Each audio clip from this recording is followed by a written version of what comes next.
কেন আল্লাহ তাআলা বলছেন, হ্যাঁ, as-sawmu li wa ana ajzi bihi, রোজা আমার জন্যে।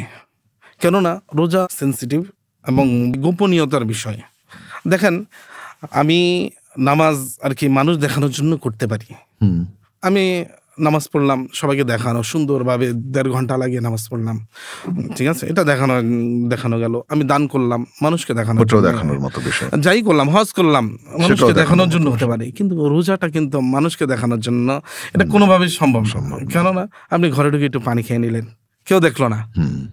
হ্যাঁ, আপনি একটু খাবার খেয়ে নিলেন, প্রচন্ড ক্ষুধা, আপনি ক্ষুধা হইলে মাথা গরম হয়েছে, যে জিনিস নিষেধ করা হয়েছে আপনি সবই করে ফেললেন। হ্যাঁ, সবই করে ফেললাম, এটা আমার ঘরের ভিতরে করেছি, কেউ তো দেখলো না। কিন্তু তার মধ্যে এই বিশ্বাসটা আছে, এই বিশ্বাসটা আছে, আল্লাহ তাআলা দেখছেন। এই জন্য হাদিস শরীফে আছে যে মান সামা রমাদানা ঈমানান, বিশ্বাসের সাথে, ঠিক আছে, ওয়া ইহসানান, এবং এটাও মনে রাখতে হবে যে আল্লাহ তাআলা এর প্রতিদান দিবেন, সওয়াব দিবেন।